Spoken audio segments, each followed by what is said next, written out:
Bibles తెచ్చినవారు ఇర్మియా గ్రంథం 2వ అధ్యాయం, the book of జెర్మయా chapter number 2 verse 13. we will read all together. మనందరం కలిసి ఇర్మియా గ్రంథం 2వ అధ్యాయం 13వ వచనాన్ని అందరం కలిసి బిగ్గరగా చదువుకుందాం. నా జనులు 2 నేరములు చేసి ఉన్నారు, జీవజలముల ఊటనైన నన్ను విడిచి ఉన్నారు. తమ కొరకు తొట్లను అనగా బద్దలై నీళ్లు నిలువని తొట్లను తొలిపించుకొని ఉన్నారు. కండ్లు మూసుకున్నట్లయితే ప్రార్థన చేసుకుందాం.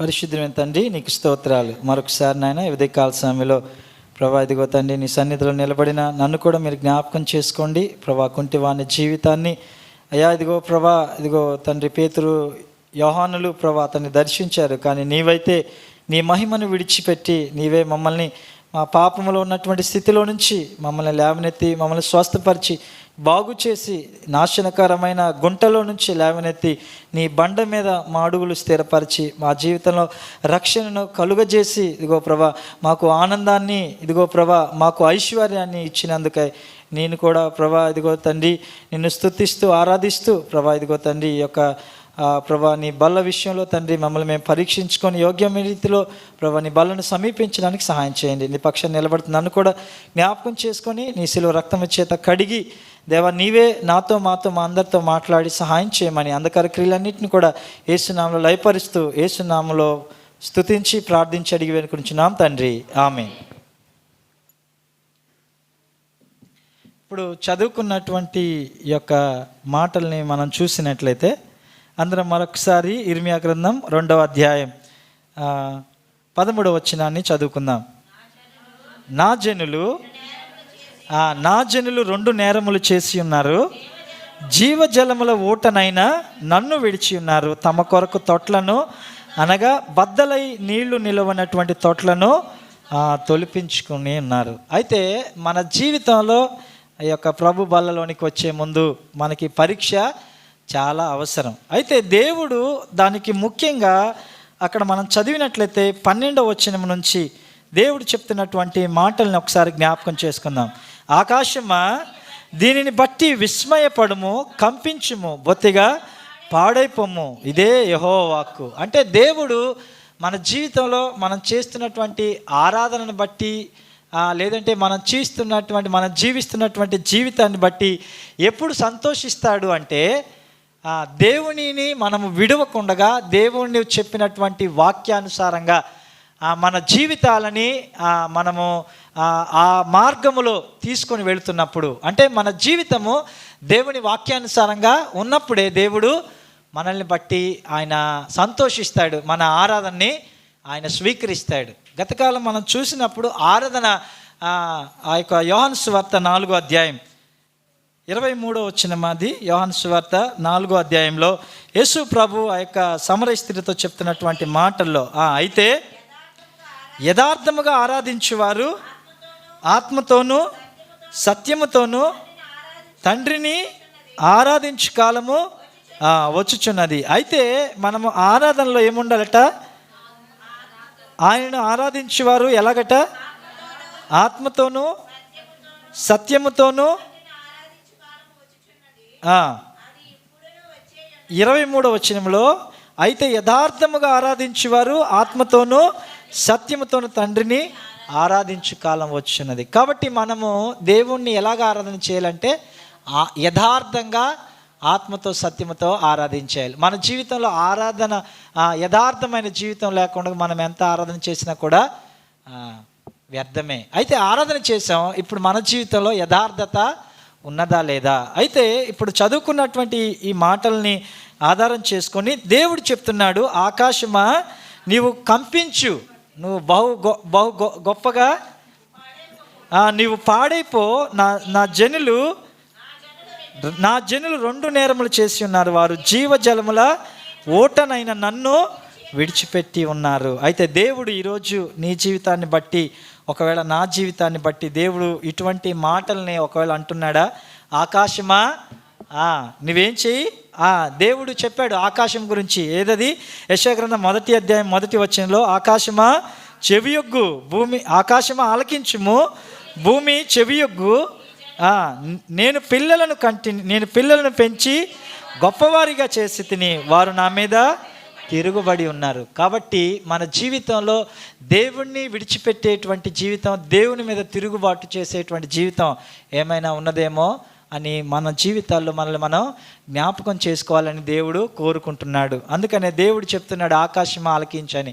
అలాగే దేవుడు కూడా ఈ ఆకాశంతో ఇశ్రాయేలు ప్రజలను బట్టి చెప్తున్నాడు, ఆకాశమా నీవు విస్మయమందు, యు యాస్టానిష్డ్ అంటే విస్మయపడు, అంటే ఆశ్చర్య చకితురాలుగా నీవు అయిపో.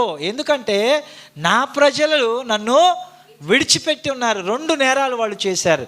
ఒకవేళ నువ్వు దేవుడు నీ జీవితంలో నేను ప్రేమించి, ఆయన ఇప్పటివరకు మనం ఆరాధనలో చూసాం, ఆయన ఎంతవరకు మనల్ని ప్రేమించి నడిపించారో, ఇటువంటి జీవితంలో జీవిస్తున్న నీవు నేను కూడా ఒకవేళ ఆ జీవజలపు ఓటైనటువంటి ఆ దేవుణ్ణి విడిచిపెట్టినట్లయితే ఏం చెప్తున్నాడు దేవుడు? ఆకాశంతో నువ్వు ఆశ్చర్యపడు, నీవు విస్మయముందు అని చెప్తున్నాడు. అంటే మనము దేవునిలో ఉంటూ మనము దేవుని బిడ్డలుగా చెప్పుకుంటూ ఒకవేళ జీవజలపు ఊట అయినటువంటి ఆ దేవుణ్ణి నీవు నేను విడిచిపెట్టినట్లయితే అది చాలా భయంకరమైనటువంటి పరిస్థితి. కాబట్టి జీవజల ఊటైనటువంటి ఆ దేవుణ్ణి సేవిస్తూ ఉన్నాం. అయితే ఆ దేవుణ్ణి నీవు నేను ఏమైనా విసర్జించామా? ఎక్కడ మన జీవితంలో ఒకవేళ దేవుని మీద తిరుగుబాటు చేసేవారిగా ఉన్నట్లయితే, ఒకవేళ దేవుని మీద సనుగుకునేటువంటి వారిగా ఉన్నట్లయితే దేవుడు చెప్తున్నాడు మన జీవితాల్లో సరి చేసుకోవాలని దేవుడు కోరుకుంటూ ఉన్నాడు. ఇక్కడ 3 విషయాలని మనం ప్రాముఖ్యంగా చూస్తూ ఉంటాం. 3 విషయాలని మనం దేవుడు జ్ఞాపకం చేస్తున్నాడు.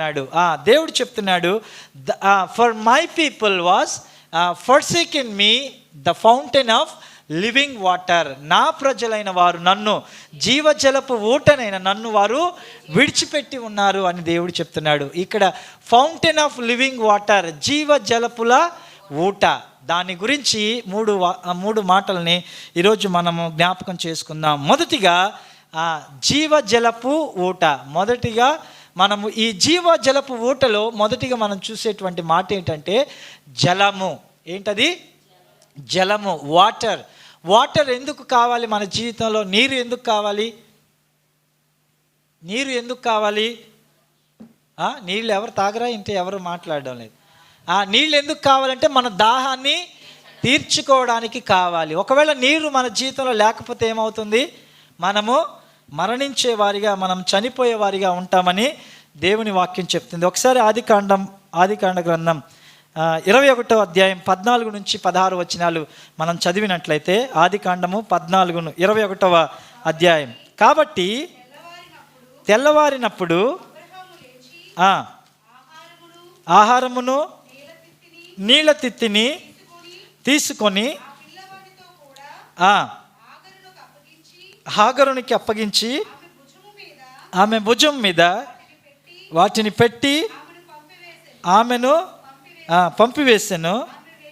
ఆమె వెళ్ళి బెయేర్షెబా అరణ్యములు ఇటు అటు తిరుగుచుండెను. ఆ తిత్తిలో నీళ్లు అయిపోయిన తర్వాత ఆమె ఒక పొద క్రింద ఆ చిన్నవాడిని పడవేసి, ఈ పిల్లవాని చావు చూడలేనని అనుకొని వింటి వేత దూరం అంతా వెళ్ళి అతనికి ఎదురుగా కూర్చుండి, ఆమె ఎదురుగా కూర్చుండి ఎలుగెత్తి ఏడ్చెను.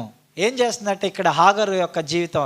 ఎందుకు ఈ నీళ్ళు ఎందుకు కావాలంటే మనిషి యొక్క దాహాన్ని తీర్చడానికి. బైబిల్ గ్రంథంలో హాగరు అనేటువంటి స్త్రీ ఉంది. అబ్రహాము ఆ దాసిని చేసుకున్న తర్వాత, హాగర్ని పంపివేసిన తర్వాత ఆ చిన్న పిల్లవాడికి ఇప్పుడు నీళ్ళు ఇచ్చాడు బాటిల్లో. ఆ తిత్తి చూసినట్లయితే పాతకాలంలో ఉండేది, ఒక చర్మం లాంటిది చేసి అందులో నీళ్లు నింపుకునేవాళ్ళం. మేము గేదెలు కాయడానికి ఒక దగ్గరకు వెళ్ళినప్పుడు మేము చూసేవాళ్ళం చిన్నప్పుడు.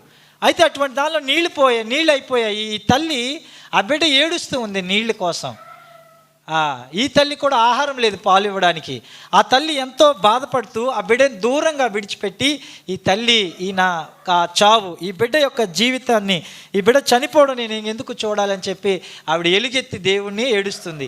ఎందుకు ఏడుస్తుంది? అక్కడ వారికి నీళ్లు లేవు. ఒకవేళ నీళ్లు లేకపోతే వారు మరణించే వారిగా ఉంటారు. కాబట్టి జలము ఎందుకు మనకి అవసరం అంటే మన జీవితాల్లో మనము బ్రతకడానికి అవసరం. ఏది బ్రతకాలి?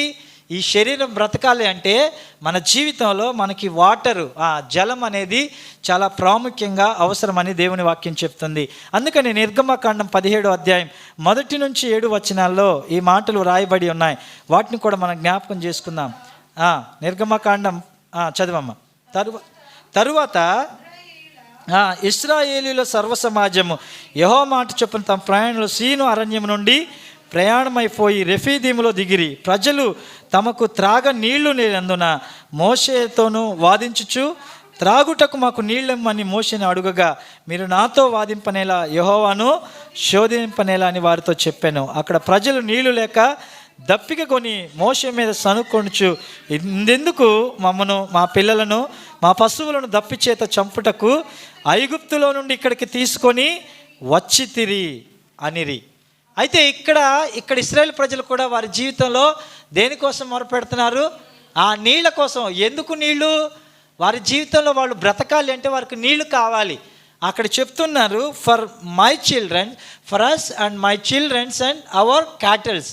మేము బ్రతకాలన్నా, వారి పిల్లలు బ్రతకాలన్నా, వారి పశువులు కూడా బ్రతకాలన్నా ఏం కావాలి? నీరు. అందుకనే జీవాధారం అని మనకి తెలుసు. కాబట్టి ఈ నీరు ఎందుకు ప్రాముఖ్యంగా, మనిషికి నీరు ఎందుకు కావాలంటే వాడు బ్రతకాలి కాబట్టి. ఎవరు బ్రతకాలి? ఈ శరీరము బ్రతకాలి కాబట్టి నీరు చాలా అవసరం. కాబట్టి మనిషి యొక్క ఆ యొక్క శరీరంలో ఆ యొక్క నీటిని చూసినట్లయితే మనిషి యొక్క బాడీలో 60% నీళ్లు ఉంటుందంట. ఎంత? 60% వాటర్ ఉంటుందంట మనిషి యొక్క శరీరంలో. ఒకవేళ ఆ వాటర్ కానీ లేకపోతే ఏం అవుతుందంటే మనిషి డీహైడ్రేట్ అయిపోయి అతడు చనిపోతాడు అని ఆ మెడికల్ సైన్స్ చెప్తుంది. ఎండాకాలంలో చాలామంది కళ్ళు తిరిగి పడిపోవడం, చాలామంది వృద్ధులు, చాలామంది మరి ముఖ్యంగా చనిపోతూ ఉంటారు.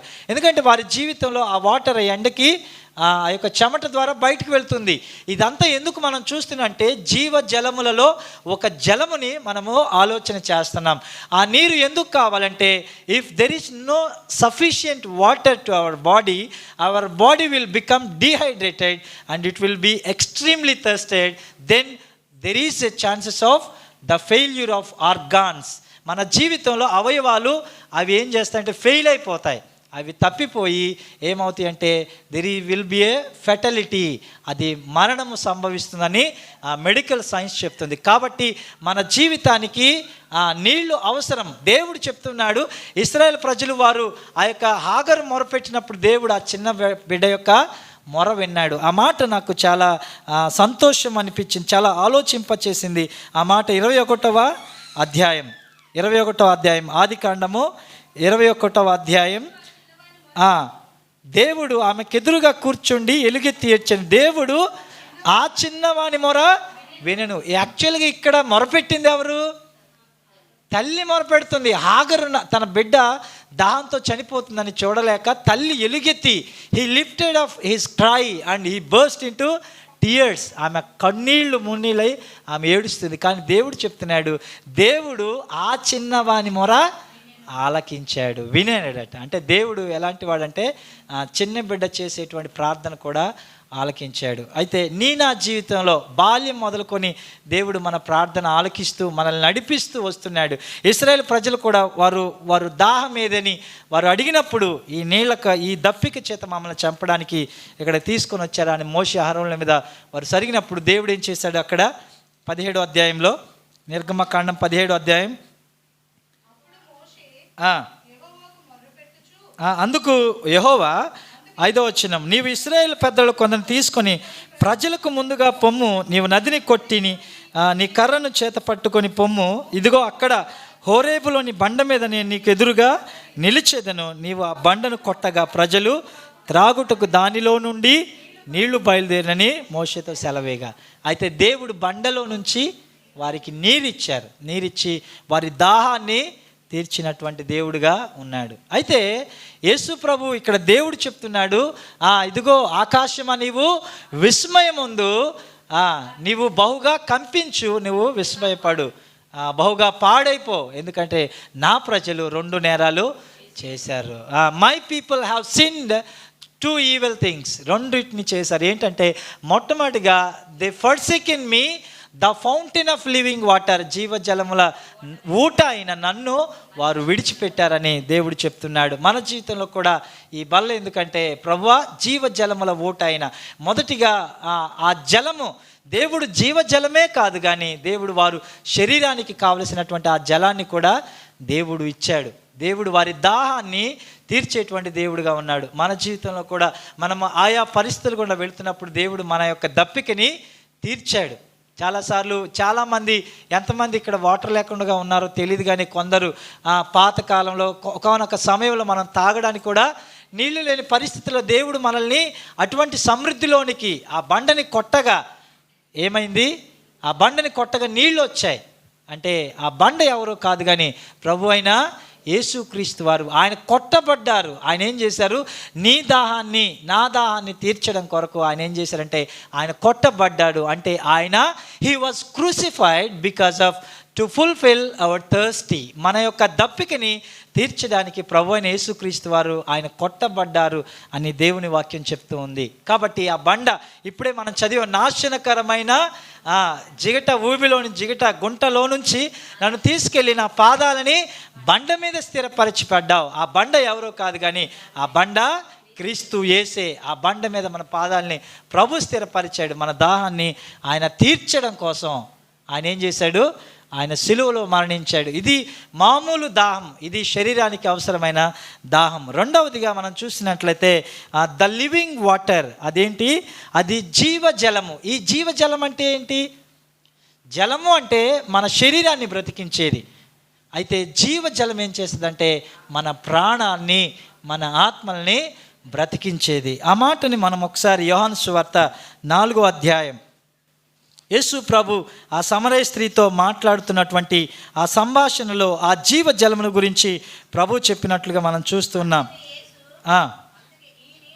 4వ అధ్యాయం 7 నుంచి ఒకసారి మనం చదువుకుందాం.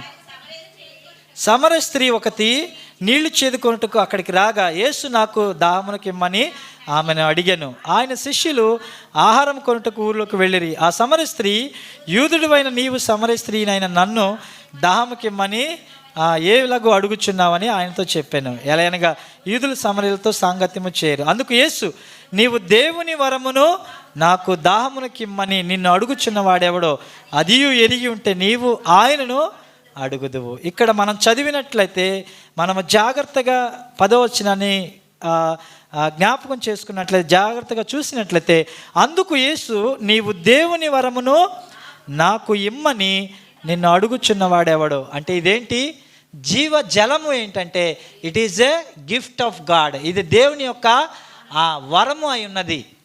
ఎలాగిది దేవుని వరము, ఇది జీవజలము. అంటే జలము మన యొక్క భౌతిక దాహాన్ని తీర్చేదిగా ఉన్నట్లయితే ఈ జీవజలం ఏం చేస్తుందంటే మన ప్రాణానికి కలిగిన ఆ దాహాన్ని తీర్చేటువంటి జీవజలంగా ఉంటుంది. ఈ యొక్క స్త్రీ ఎంతో దూరం నుంచి వచ్చింది. తన జీవితంలో లేదు, నెమ్మది లేదు, శాంతి లేదు. అయితే ఆయన ఆమెకు జీవజలాన్ని ఇవ్వాలని ఆశపడుతున్నాడు. ఆ జీవజలాన్ని ఇవ్వడానికని ఆయన మాట్లాడుతాడు. ఇది దేవుని వరమే. ఎందుకు దేవుని వరం? ఒకసారి మనం చదివినట్లయితే అపోస్తలుల కార్యముల గ్రంథం 2వ అధ్యాయం 38వ వచనాన్ని మనం చదివినట్లయితే, పేతురు, మీరు మారు మనసు పొంది పాప క్షమాపణ నిమిత్తము ప్రతివాడును యేసుక్రీస్తు నామమున బాప్తిసం పొందుడి, అప్పుడు మీరు పరిశుద్ధాత్మ అనేటువంటి వరాన్ని పొందుకుంటారు. If you baptized in the name of the Lord Jesus Christ, you will receive the gift of Holy Spirit. పరిశుద్ధాత్మ అనేటువంటి వరాన్ని మీరు పొందుకుంటారు. అది దేవుడిచ్చేటువంటి జీవజలం. ఆ జీవజలం ఎప్పుడైతే ఆమెలో ఉంటుందో, వారిలో ఉంటుందో, వారు ఏం చేస్తారు, తృప్తిపరచబడతారు వారి జీవితంలో. అందుకనే దేవుడు చెప్తున్నాడు ఇది జీవజలం అనేటువంటి మాటని. ఈ జీవజలాన్ని ప్రభు అయిన యేసుక్రీస్తు వారు మనకి ఇవ్వడానికి ఆయన ఏం చేశారు, ఆయన మొదటిగా ఆయన ఏం చేశారు, కొట్టబడ్డారు, అనగా ఆయన సిలువ మరణము చెందారు. అందుకనే ఈ జీవజలాన్ని ఆయన మనకి ఇవ్వడం కొరకు ఆయన మరొకటిగా ఏం చేశారో మనం చూద్దాం. యెషయా గ్రంథం 53వ అధ్యాయం యెషయా గ్రంథం 53వ అధ్యాయంలో ఒక మాటని మనం జ్ఞాపకం చేసుకుందాం. యెషయా గ్రంథం 53వ అధ్యాయంలో ఆయన తన ప్రాణాన్ని ధారపోసెను అనేటువంటి మాట 12వ వచనాన్ని చదువుకున్న. కావున గొప్పవారితో నేను అతనికి పాలు పంచిపెట్టేదను, గనులతో కలిసి అతడు కొల్లు సొమ్మను విభాగించుకోను. ఎలయనగా మరణం పొందినట్లుగా అతడు తన ప్రాణమును ధారపోసాడు. ప్రాణము అనగా ఏంటి? ఆయన రక్తము. ప్రాణము అనగా ఆయన రక్తం. ఆయన రక్తాన్ని ఏం చేశాడు? మన కొరకు ఆయన ధారపోసాడు. హి షెడ్ హిస్ బ్లడ్. ఆయన మన కొరకు తన రక్తాన్ని, తన ప్రాణాన్ని ధారపోసాడు. ఈ ప్రాణం అంటే ఏంటి? జీవజలపు ఊటైన ఆ జీవజలం మనకి ఇవ్వడానికి యేసు ప్రభువే ఆయన తన ప్రాణాన్ని చిందించారు. మొదటిగా జలం, రెండవదిగా లివింగ్ వాటర్, అంటే ఆయన జీవజలము అయినటువంటి దేవుడు. ఆ జీవజలం అయినటువంటి దేవుణ్ణి ఏం చేశారు? వారు విడిచిపెట్టారు, వారు విసర్జించారు. ప్రియమైన సోదరి సోదరుడా, ఈరోజు దేవుణ్ణి నీ విడిచిపెట్టావా? ఆ జీవజలపు ఊటైనటువంటి దేవుణ్ణి ఒకవేళ నేను విడిచిపెట్టినట్లయితే అది మనకి మంచిది కాదు, కానీ అది మనకి క్షేమము కాదు. అయితే ఈ జీవజల నదిని ఆయన అయి ఉన్నటువంటి ఆ దేవుడు ఆయన తన ప్రాణాన్ని ధారపోసాడు. మొదటిగా వాటర్ ఏం జ్ఞాపకం చేస్తుంది? ఈ యొక్క శారీరక భౌతిక దేహము ఉన్నటువంటి ఈ యొక్క దప్పికని తీర్చడానికి ఆయన మనకి వాటర్ ఇచ్చినట్లుగా చూస్తున్నాడు. రెండవదిగా జీవజలము అని అన్నట్లయితే ఇప్పుడు మనం చదువుకున్న వాటర్ మన జీవితంలో బైబిల్ గ్రంథంలో నీళ్లు దేన్ని జ్ఞాపకం చేస్తున్నాయి అంటే అది ఒకసారి మనం చూసినట్లయితే నీరు దేన్ని జ్ఞాపకం చేస్తుంది అనేటువంటి విషయాన్ని మనం చూసినట్లయితే నిర్గమకాండం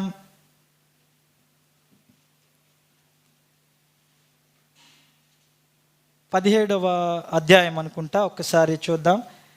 నిర్గమకాండం 30వ అధ్యాయం, నిర్గమకాండం 30వ అధ్యాయం 17వ వచనాన్ని. మరియు యెహోవా మోషేతో ఇట్లా, నేను కడుగు కొనుటకు ఒక గంగాళమును చేసి ఇత్తడి పీఠమును చేసి ప్రత్యక్షపు గుడారమునకు నీళ్లతో నింపవలెను. ఆ నీళ్లతో అహరోనును అతని కుమారులను తమ చేతులను కాళ్లను కడుగు కొనవలెను. కాబట్టి ఈ యొక్క నీరు మరొకటి దేన్ని జ్ఞాపకం చేస్తుందంటే మన జీవితంలో అది పరిశుద్ధమైనటువంటి జీవితాన్ని పరిశుద్ధపరుచుకొనడానికి ఈ నీరు ఏం చేస్తుంది? మనల్ని పరిశుద్ధపరుస్తుంది. ఈ నీరు పరిశుద్ధపరచబడం కాదు. ఈ యొక్క నీరు అంటే బైబిల్ గ్రంథంలో మరొకటి దేని జ్ఞాపకం చేస్తుంది? ఎఫెసీయులకు రాసిన పత్రిక 6వ అధ్యాయం 27వ వచనాన్ని మనం జ్ఞాపకం చేసుకున్నట్లయితే ఎఫెసీయులకు రాసిన పత్రిక 6:27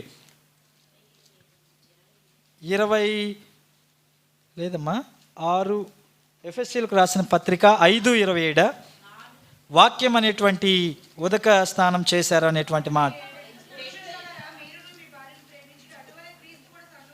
క్రీస్తు కూడా 5:27 అది కళంకమైనను ముడతైనను మరి అట్టిది ఏదైనాను లేకుండా పరిశుద్ధమైనదిగాను నిర్దోషమైనదిగాను మహిమగల సంఘముగా ఆయన తన ఎదుట నిలవబెట్టవలనని వాక్యముతో ఉదక స్థానము చేత దానిని పవిత్రపరిచి పరిశుద్ధపరచుటకై తన్ను తాను అప్పగించుకొనెను. ఈ జీవజలాన్ని ఈ యొక్క సమరయ స్త్రీకి ఎవరిస్తున్నారు?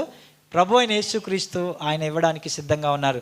అంటే ఈ జీవజలపు ఓటు అయినటువంటి ఆయనే నీ కోసం నా కోసం ఏం చేయబడ్డారు? ఆయన తన్ను తాను సమర్పించుకున్నారని దేవుని వాక్యం చెప్తుంది. అయితే ఎప్పుడైతే ఆయన సిలువలో మరణించారో, యేసు ప్రభు ఆయన సిలువలో మరణించిన తర్వాత ఆయన రక్తంలో ఉన్నటువంటి ఆ యొక్క వాటర్ కూడా అది చిందించాడు. అంటే ఆయన రక్తంలో ఉన్నటువంటి ఆ యొక్క నీళ్లు కూడా చిందించబడ్డాయని మనం చూస్తూ ఉంటాం. యోహాను సువార్త ఒకసారి 19వ అధ్యాయం 31వ వచనం 35వ వచనం మనం జ్ఞాపకం చేసుకున్నట్లయితే ఆ దినమున 34వ వచనాన్ని చదువుకుందామమ్మా. సైనికులలో ఒకడు ఈటతో ఆయన ప్రక్కన పొడిచెను, వెంటనే రక్తమును నీళ్లును కారెను. ఇది చూచిన వాడు సాక్ష్యం ఇచ్చుచున్నాడు. చాలా దేవుడు ఆయన సిలువలో మరణించేటువంటి పరిస్థితుల్లో ఆయన ఏం చేశాడు?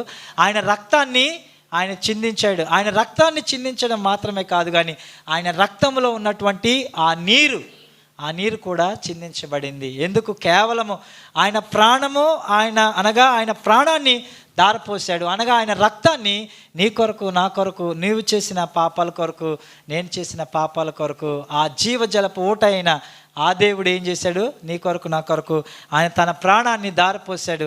ఆయన ప్రాణము మాత్రము అనగా ఆయన రక్తము ఆయన చిందించారు. ఆ రక్తంలో ఉన్నటువంటి నీళ్లు కూడా, మనిషి చనిపోయిన తర్వాత ఆ రక్తంలో ఉన్నటువంటి నీరు రెండు కూడా అవి వేరు చేయబడతాయి అని మెడికల్ సైన్స్ చెప్తుంది. కాబట్టి ఆ యొక్క నీరు కూడా, ఆయన రక్తంలో ఉన్నటువంటి నీరుని ఆయన నీ కొరకు, నా కొరకు ఆయన దారపోసేటువంటి దేవుడిగా ఉన్నాడు.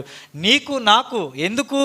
జీవజలాన్ని ఇవ్వడం కొరకు. ఆయన మరణించకపోతే నీవు, నేను కూడా ప్రభు అయిన యేసునందు విశ్వాసం ఉంచలేం. ప్రభు అయిన యేసుక్రీస్తునందు విశ్వాసం ఉంచి మారు మనసు పొందుకొని పాపక్షమాపణ నిమిత్తమై బాప్తిజం తీసుకుంటే అప్పుడు మనకి పరిశుద్ధాత్మ, ఆ జీవజలము మనకి అనుగ్రహించబడుతుంది. కాబట్టి ఆ జీవజలపు ఊట అయినటువంటి ఆ దేవుడు నీకు, నాకు ఆయన సిలువలో మరణించి నీకు నాకు కూడా ఆయన జీవజలాన్ని ఆయన అనుగ్రహించారు. అనగా ఆయన ఆత్మని దేవుడు మనకిచ్చారు. అందుకనే దేవుని వాక్యం చెప్తుంది, ఆయన ఆత్మను దుఃఖపరచుకుడి అనేటువంటి మాటని మనం జ్ఞాపకం చేసుకుందాం. ఒక్కసారి ఎక్కడది? తెస్సలోనికీయులకు రాసిన పత్రిక, ఫస్ట్ తెస్సలోనికీయులకు రాసిన పత్రిక 5వ అధ్యాయం. ఆత్మను ఆర్పకుడి, పరిశుద్ధాత్మను దుఃఖపరచుకుడి అనేటువంటి మాట ఉంటుంది. ఎఫిషియన్స్ 4:5. ఓకే, 4వ అధ్యాయము ఎఫెసీయులకు రాసిన పత్రిక. దేవుని పరిశుద్ధాత్మను దుఃఖపరచుకుడి, విమోచన దినము వరకు ఆయన యందు మీరు ముద్రింపబడి ఉన్నారు. అయితే మన జీవితంలో ఈ జీవజలపు ఊటైనటువంటి దేవుడు నిన్ను నన్ను విమోచించడానికి ఆయన ప్రాణాన్ని ఆయన సిలువలో పెట్టారు. అయితే ఆయన వలన మనకి పరిశుద్ధాత్మ అనేటువంటి జీవజలాన్ని దేవుడు మనకిచ్చారు. ఆయన యందు విశ్వాసం ఉంచడం ద్వారా, బాప్తిస్మము తీసుకోవడం ద్వారా. అయితే దేవుని పరిశుద్ధాత్మను దుఃఖపరచకుడి అంటే ఆ జీవజలము, ఆ ఊట అయినటువంటి ఆ దేవుడు మనలో పెట్టినటువంటి ఆ పరిశుద్ధాత్మను దుఃఖపరుస్తున్నామా? ఇశ్రాయేల్ ప్రజలు దేవుణ్ణి దుఃఖపరుస్తున్నారు. ఎలాగ దుఃఖపరుస్తున్నారంటే జీవజలపు ఊట అయిన ఆ దేవుణ్ణి వారు విడిచిపెట్టారట. విడిచిపెట్టి వారి జీవితంలో ఏం చేశారట? వారికి ఇష్టమైనటువంటి వారు ఏం చేశారు? వారు తొట్లను తొలిపించుకున్నారు. ఆ తొట్లు ఎలాంటి అట? అవి నీళ్లు నిలవలేనటువంటి తొట్లు. కాబట్టి తొట్టి అని అంటే ఏంటంటే దాన్ని ఏంటి జ్ఞాపకం చేస్తుందంటే వారు నియమించుకున్నటువంటి కట్టడలు. కాబట్టి నీళ్లు నిలవవు అక్కడ. అంటే ఆ యొక్క మాటకి ఒక అర్థం ఏంటంటే దేవుడి యొక్క మాటలు, దేవుని యొక్క ఆజ్ఞలకు లోబడకుండా మాకు ప్రత్యేకంగా, వారే ప్రత్యేకంగా వాళ్ళు రూల్స్ అండ్ రెగ్యులేషన్స్ రాసుకున్నారట. కాబట్టి మన జీవితంలో మనకి మనంగా, అందుకే తనంతట తానుగా వేరుపడివాడు నిలవబడని దేవుని వాక్యం చెప్తుంది. యేసు ప్రభు చెప్పారు అపవాది గురించి, తనంతట తానే ప్రత్యేకపరచుబడివాడు, తనకు తానే ఒక రాజ్యముగా ఏర్పరచుబడివాడు, అది నిలవబడదు, అది నాశనం అయిపోతుందని దేవుడు చెప్తున్నాడు. కాబట్టి నీ జీవితంలో, నా జీవితంలో, మన ఆత్మీయ జీవితం ఎలా ఉంది? జీవజలపు ఓటైనటువంటి ఆ దేవుణ్ణి విడిచిపెట్టామా? మొదటిగా 2 నేరాల్లో మొదటి నేరం ఏంటి? మొదటిగా వారు దేవుణ్ణి, జీవజలపు ఓటైన దేవుణ్ణి వారు విసర్జించారు. దే ఫర్సేకెన్ హిమ్, ఆయన్ని విడిచిపెట్టారు. రెండోది, విడిచిపెట్టడమే కాదు కానీ వారి జీవితంలో వారికంటూ ఒక ప్రత్యేకమైన రూల్స్ అండ్ రెగ్యులేషన్స్ పెట్టుకున్నారు. కాబట్టి చాలామంది సేవకులు, పరిచర్య చేస్తున్న వారు ఇక్కడ కొన్ని మాటలు చెప్తూ ఉన్నప్పుడు అందరూ ఏమంటారు? మాకు కూడా తెలుసు, మాకు కూడా చాలా, అందుకనే గత ఆదివారం మనం చూసాం, మీరే యాజకుల, శనివారం మేము కూడా యాజకత్వం చేసేవారమే, మమ్మల్ని కూడా దేవుడు ఏర్పరచుకున్నాడని వారు ఆ యొక్క దేవుని యొక్క సేవకుల మీద వారు తిరగబాటు చేసేవారిగా ఉన్నారు. కాబట్టి మన జీవితంలో మొదటిగా జీవజలపు ఓట అయినటువంటి ఆ ఇశ్రాయేల్ ప్రజల వల్ల నీవు నేను కూడా దేవుణ్ణి విడిచిపెట్టామా? లేదు అంటే దేవా ఇదిగో నా దాహాన్ని మీరు తీర్చారు, ఒకప్పుడు నా పరిస్థితిలో ఇదిగో ప్రభా ఆ జీవజలాన్ని నాకివ్వడం కొరకు నీవు కొట్టబడ్డావు, ఇదిగో ఆ బండతో రెండవసారి దేవుడు మాట్లాడమన్నాడు. మొదటిగా మోషే ఏం చెప్పాడు? మోషేతో దేవుడు ఒకసారి బండని కొట్టమన్నాడు, ఎందుకంటే వారందరికీ కూడా వారి దాహాన్ని తీర్చడానికి. రెండోసారి దేవుడు మోషేతో చెప్పాడు బండతో మాట్లాడు అన్నాడు. కానీ అప్పుడు కూడా ఆ బండని మోషే కొట్టినట్లుగా చూస్తే అక్కడ ఒకసారి కొట్టాడు కానీ నీళ్లు రాలా, కానీ రెండోసారి కొట్టాడు, దేవుడు నీటినిచ్చాడు. ఒకసారి కొట్టినప్పుడు నీళ్ళు రాలేదంటే దాని అర్థం ఏంటి? మనం చేస్తున్నది తప్పు అని అర్థం. ఒకసారి దేవుడు నువ్వు నీ జీవితంలో ఒక మార్గంలో నువ్వు వెళుతున్నావు, దేవుని దగ్గర నుంచి సమాధానం నీకు రావడం లేదు, నీలో జీవం లేని దానిగా నీ జీవితం నిర్జీవంగా ఉంది. దాని అర్థం ఏంటో తెలుసా? నీవు జీవజలపు ఓట అయినా ఆ దేవుణ్ణి విడిచిపెట్టి నువ్వు ఎక్కడికి వెళ్ళిపోతున్నావు? దూరంగా వెళ్ళిపోతున్నావు. కాబట్టి మన జీవితంలో ఎలాగా మనము జీవజలపు ఓటను విడిచిపెట్టి వెళ్ళిపోతాం? ఇదిగో ఆ దివారాత్రములు దానిని ధ్యానించువాడు ధన్యుడు, అతడు నీటి కాలువల యోరన నాటబడినదై ఆకువాడక తన కాలమందు ఫలమిచ్చు చెట్టు వలె ఉంటాడు. అయితే దేవుని వాక్యాన్ని నీవు ధ్యానిస్తూ ఉన్నట్లయితే ఆ జీవజలం నీలో అది ఉంటుంది. ఆ జీవజలములో నీవు ఇంకా ఫలించే దానిగా ఉంటావని దేవుని వాక్యం చెప్తుంది. కాబట్టి దేవుని వాక్యాన్ని మనం చదవకుండా ప్రార్థన లేని వారిగా మనం ఉంటున్నట్లయితే మనం ఏం చేస్తాం? మనము జీవజలపు ఊటైనటువంటి ఆ దేవుని విడిచిపెట్టి మనము దూరంగా వెళ్ళిపోతున్నామనే విషయాన్ని జ్ఞాపకం చేసుకోవాలి. కాబట్టి దేవుడు చెప్తున్నాడు, వారు నన్ను విసర్జించారు, వారు నన్ను విడిచిపెట్టారు. ఎలాంటి దేవుడు ఆయన? మొదటిగా మోషే కొట్టాడు కానీ రాలా, కానీ రెండోసారి దేవుడు ఎంత కనికరం కలిగిన దేవుడు అంటే, ఒకవేళ రెండోసారి కూడా కొడితే దేవుడు నీళ్ళు ఇవ్వకపోతే ఆ ప్రజలందరూ అక్కడ ఉన్నటువంటి ఆ మోషే పరువు ఏం కావాలి? అతడు ఏమైపోవాలి? అయినప్పటికీ తెలుసుకుంటాడేమో అనుకున్నాడు, కానీ మోషే తెలుసుకోలేక మాట్లాడమంటే మరలా దేవుడు ఆ బండని మోషే కొట్టాడు. బండని మోషే కొట్టడం యొక్క అర్థం ఏంటో తెలుసా? ఈరోజు నీవు నేను కూడా పరిశుద్ధాత్మను దుఃఖపరచడం. ఇదిగో ఒకసారి వెలిగించబడి పరలోక సంబంధమైన వరములో రుచి చూచి రాబోవు దేవుని దివ్య వాక్యమును రాబోవు యుగ సంబంధమైన శక్తుల ప్రభావమును అనుభవించిన పిమ్మట దేవుని కుమారుని విషయంలో తప్పిపోయిన వారు దేవుణ్ణి బాహాటముగా సిలువ వేసేటువంటి వారిగా ఉన్నారు. కాబట్టి మరలా నీవు జీవజలపు ఓటను విడిచిపెట్టి వెళ్ళిపోతున్నట్లయితే, మరలా దేవుడు మాట్లాడమంటున్నప్పుడు నువ్వు ఇంకా కొట్టేవాడిగా ఉంటున్నట్లయితే నేను కూడా మరలా ఆయన్ని సిలువ వేసేవారిగా ఉన్నాం. కాబట్టి దేవుడు ఆయన తన ప్రాణాన్ని నీ కొరకు నా కొరకు ఆయన ధారపోసాడు. ఆయన రక్తంలో ఉన్న ఆ శరీరంలో ఉన్నటువంటి రక్తము, ఆ రక్తంలో ఉన్న నీరు కూడా ఆయన సిలువలో చనిపోతున్నప్పుడు అది చిందించబడింది. ఎవరి కోసమో తెలుసా? నీ కొరకు, నీ పాపాల కొరకు, నా పాపాల కొరకు, నీకు నా కొరకు ఆయన ఆ యొక్క త్యాగాన్ని ఆయన చేశారు. కాబట్టి ఈ ప్రభు బలను సమీపిస్తుండగా ఆ త్యాగాన్ని నేను కూడా జ్ఞాపకం చేసుకోవాలని దేవుడు కోరుకుంటూ ఉన్నాడు. ఆఖరిగా for what is the meaning of the fountain? ఆఖరిగా మొదటిది జలము, రెండవది జీవజలము, మూడవది ఊట. జీవజలముల ఊట అయిన నన్ను వారు విడిచిపెట్టారు. ఊట దేని జ్ఞాపకం చేస్తుందంటే, a fountain is a stream of water that is forced up into the air through a small hole. ఒక చిన్న కన్నంలో నుంచి, ఫౌంటైన్ అంటే ఎలా ఉంటుందంటే, ఒక రాతిలో నుంచి ఒక చిన్న కన్నం ఉంటే ఆ కన్నంలో నుంచి నీరేమవుతుంది? ఇలాగా పైకి ఎగసిపడుతూ ఉంటుంది. అంటే మనం చాలాసార్లు పార్క్లో చూసినప్పుడు, చాలా ప్రదేశాల్లో మనం పిక్నిక్స్కి వెళ్ళినప్పుడు ఆ ఫౌంటైన్ ఇలాగ చిందుతూ ఉంటాయి water. That is called fountain. దాన్నే ఊట అని అంటారు. అయితే దేవుడు మన జీవితంలో ఎలాగున్నాడు? ఆయన జీవజలముల ఊటై ఉన్నాడు. మన దాహాన్ని తీర్చడం మాత్రమే. ఆయన దాహాన్ని తీర్చడం, దే దాహము? మన శరీరానికి కలిగినటువంటి దాహము. రెండవది ఆయన మన ఆత్మకి, మన ప్రాణానికి కలిగిన ఆ యొక్క దాహాన్ని తీర్చడానికి ఆయన సిలువలో మరణించాడు. ఆఖరిగా ఆయన ఆ జీవము, ఆ ఊట ఏంటంటే, ఆ ఫౌంటైన్ అంటే అది ఇక ఆగదు. అందుకని యేసు ప్రభు వారు ఒక మాట చెప్పారు.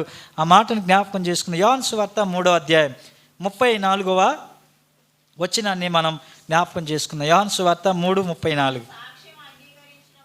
ఆయన సాక్ష్యము అంగీకరించిన వాడు దేవుడు సత్యవంతుడను, ఏలయనగా దేవుడు తను పంపిన వానికి కొలత లేకుండా ఆత్మను అనుగ్రహించాను. దేవుడు ఆయన ఎవరిని కూడా గద్దించకుండా ఆయన ధారాళంగా ఇచ్చేటువంటి దేవుడు. కొలత లేని ఆత్మని ఆయన మనకి అనుగ్రహించాడు.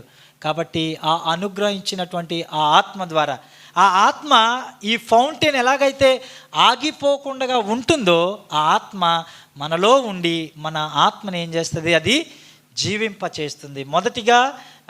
మొదటి వాటర్, జీవజలముల ఊట. మొదటి జలము మన దేహాన్ని, రెండవ జీవజలము మన ప్రాణాన్ని, మూడవదిగా ఫౌంటైన్ ఊట అయినటువంటి ఆ యొక్క దేవుని ఆత్మ మనల్ని ఏం చేస్తుంది, జీవింపచేస్తుంది, మనల్ని బ్రతికింపజేస్తుంది. కాబట్టి అటువంటి జీవజలముల ఊట అయినటువంటి దేవుణ్ణి నీవు నేను విడిచిపెట్టామా అనేటువంటి విషయాన్ని మనం జ్ఞాపకం చేసుకోవాలి. అందుకని తెస్సలోనికీయులకు రాసిన పత్రిక 5వ అధ్యాయం 23వ వచనంలో అపోస్తలుడైన పౌలు ఈ మాటని జ్ఞాపకం చేస్తూ ఉన్నాడు మనకి. సమాధానకర్తయగు దేవుడే మిమ్మును సంపూర్ణముగా పరిశుద్ధపరచునుగాక, మీ ఆత్మయు జీవమును శరీరమును, the spirit, the soul and the flesh. మన ప్రాణాత్మ దేహాలని ఎవరు ఆ దాహాన్ని తీర్చేవాడు? జీవజలముల ఊట అయినటువంటి దేవుడు. ఆ జీవజలముల ఊట అయినటువంటి ఆ దేవుణ్ణి వారు ఏం చేశారట, విసర్జించారట. తద్వారా వారి జీవితంలో ఏం జరిగిందో ఒకసారి మనం చూసినట్లయితే ఏం జరిగింది? ఇర్మియా గ్రంథం 17వ అధ్యాయం 38వ వచనాన్ని మనం చదువుకుందాం. ఇర్మియా గ్రంథం 17:13. ఇర్మియా గ్రంథం. ఇశ్రాయేలునకు ఆశ్రయమా యెహోవా, నిన్ను విసర్జించిన వారందరూ సిగ్గునందుదురు.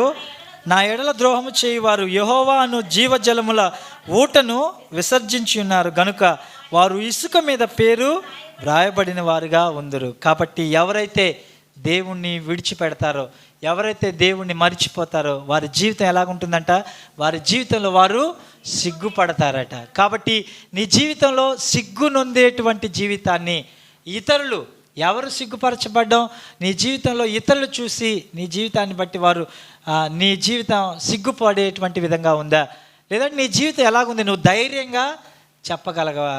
ఏంటి, యథార్థవంతులు నీతిమంతులు సింహం వల్లే ధైర్యంగా ఉంటారని దేవుని వాక్యం చెప్తుంది. ఒకవేళ నువ్వు యేసు ప్రభుని విడిచిపెట్టి నువ్వు లోకంలో తిరుగుతున్నట్లయితే నీలో ఏముంటుంది, ఒక షేమ్ ఉంటుంది. ఏముంటుంది? సిగ్గుపడతావు. నిజంగా ఆ యథార్థమైనటువంటి హృదయం నీకు ఉండదు. ఒకవేళ యథార్థంగా ఉన్నానని నువ్వు అనుకుంటా నువ్వు ఇక్కడికి వచ్చినా కూడా నీలో ఆ జీవ జలపుల ఊట అది ఆగిపోయిందని అర్థం. దేవుడు పరిశుద్ధాత్ముడు, ఆయన మౌనంగా ఉన్నాడని, ఆ పరిశుద్ధాత్ముడు నువ్వు దుఃఖపరుస్తున్నావని అర్థం. ఆయన నీ కొరకు నా కొరకు సిలువలో పెట్టిన ఆ ప్రాణాన్ని, ఆ త్యాగాన్ని నీవు నేను కూడా వ్యర్థపరుస్తున్నామని ఆఖరిగా వారి పేరట ఇసుక మీద రాసినట్లుగా ఉంటుందంట. ఇసుక మీద రాయడం అంటే, ఇసుక మీద మన చాలామంది బీచ్లో రాసుకుంటూ ఉంటారు, తర్వాత మళ్ళా వెళ్తూ ఉంటుంది, అక్కడ ఉండదు. ఎందుకంటే గాలి కొట్టుకుపోతుంది, సముద్ర కెరటాలు వచ్చి దాన్ని తుడిచిపెట్టుకొని వెళ్ళిపోతాయి. ఈరోజు ఆ జీవ జలపు ఓటైనటువంటి ఆ దేవుణ్ణి నీ విడిచిపెట్టినట్లయితే నా పేరు కూడా ఎక్కడ తుడిచివేయబడుతుంది? ప్రకటన గ్రంథం 17వ అధ్యాయమా, గొర్రెపిల్ల జీవ గ్రంథములో వారి పేరు ఎవని పేరైతే 20వ అధ్యాయము చదువమ్మా.